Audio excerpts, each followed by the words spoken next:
gotta find a better intro because the beginning is always really awkward for me. Like, I don't ever know what to say. But I'm back with another vlog, and today I'm going to talk about college for all my future freshmen or maybe people that are already in school. I've had a lot of people that either my cousins or just friends that recently graduated and are kind of either nervous or excited about college. And as many people say, college is definitely one of the funnest times of your life, just mainly because you get to grow into who you're going to be, and you just have experiences there that are definitely life-changing and just a good time, I guess. Yeah. Anyway, so I'm going to do 10 tips for freshmen. And this is just from my experience with school. Going into my freshman year, I definitely wasn't really out there. Definitely just more of a homebody type of person. Didn't really like to go party, do all that. And once I went to school, that kind of changed a little bit. A lot of it, if that's a word. So yeah, just from all of that, I've learned a lot. So I wrote down some stuff. Let me put my glasses on so I feel smart, you know. I wrote down some stuff that I like to share. So I'm going to go from 10 and work my way up. Okay, number 10, remember your core values. The best example I can say is, if you weren't gay before you went to college, don't become gay when you go to college. Anything that is in your core, that maybe your spirituality, things that you were raised on, just those core values, if that wasn't you before you went off to school, don't change it all of a sudden because you're around a different crowd. It's definitely okay to grow and experience new things, but don't change who you are as a person if that's not you. You know, don't do it just because everyone else is doing it. Number 9, join organizations. Definitely get involved. I think a good way to really meet people and find out like what you enjoy, what you don't enjoy is through organizations. Definitely my first semester I was really involved in joining stuff, and that's how I met like my close friends.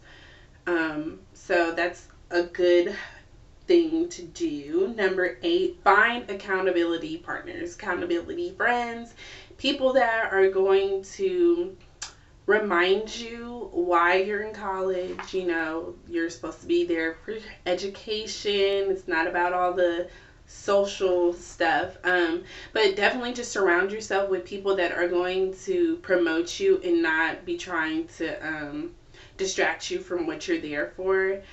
You know, it's kind of hard because when you go into college, you can be whoever you want to be. Nobody has to know that you were maybe a quiet person in high school, or maybe you partied a lot in high school, or whatever your past is. Nobody has to know that when you go into college.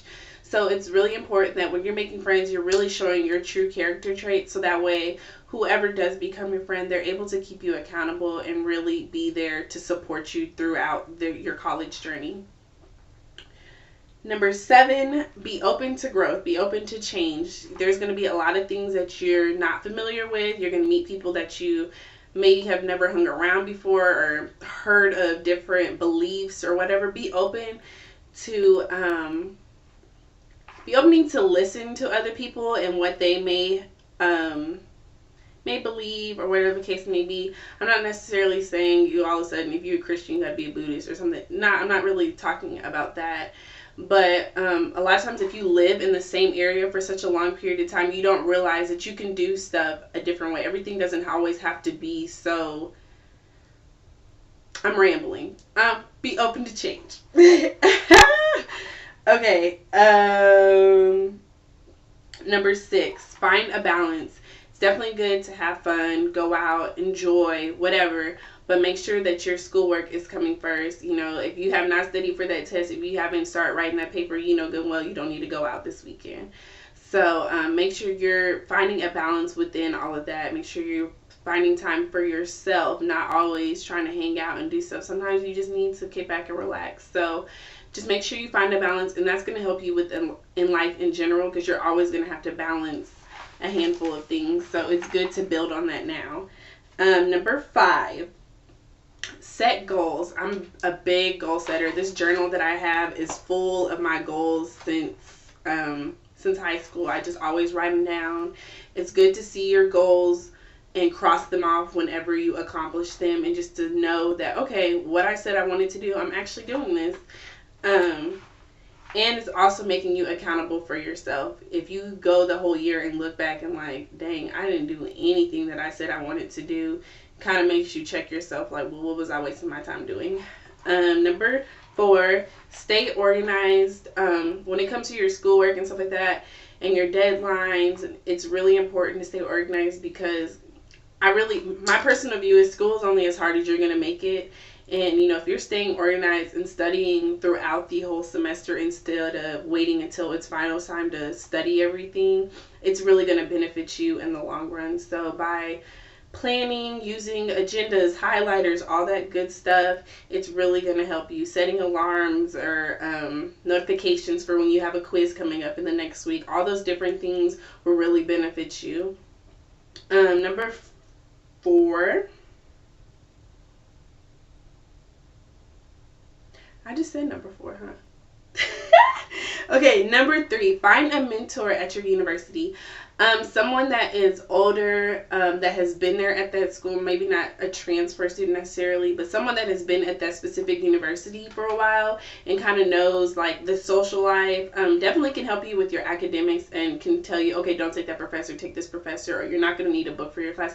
That's great. But also with the social aspect, I would have loved to have somebody that could tell me like, heads up, like, don't deal with that person, or you don't always have to go out, like come here with us, we go bowling on Tuesdays, like just little things like that, that can really just benefit you in the end and kind of show you the ropes of your specific school.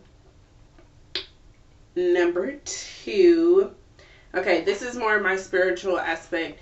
Find a good home, a good church home. Yeah, I don't know why I said that like that.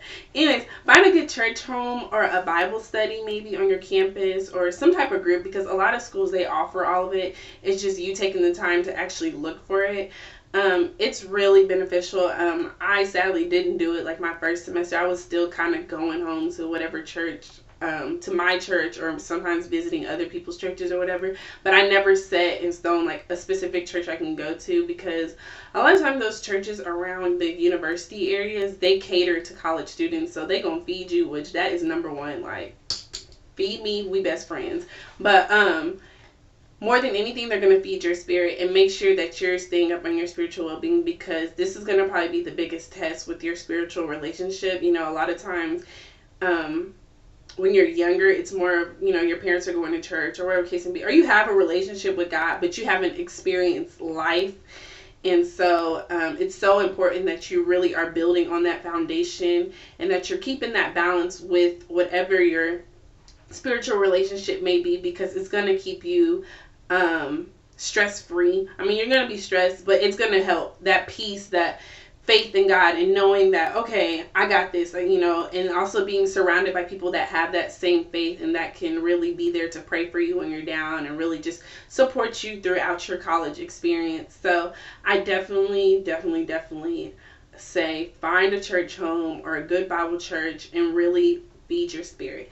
And number 1, make time for your spiritual well-being. As I said, I definitely had a hard time with that my first year, and I've been working on that. Throughout everything, I can still say God is number 1 in my life, but I definitely, when I didn't put my focus on Him and I put other things number 1 in my life, I saw how it affected me. So it's so important that you feed your spiritual well-being, and that you're making sure that you're taking care of yourself, because it's just really hard when you don't. And for a lot of people, you just have to learn it for yourself and see what happens whenever you're not focusing or not putting God as number 1 in your life. When you're living for the world or trying to impress other people, it really can have an effect on just your everyday well-being. So those are my tips for freshmen, just some things that I've kind of felt like would help me going into my second year.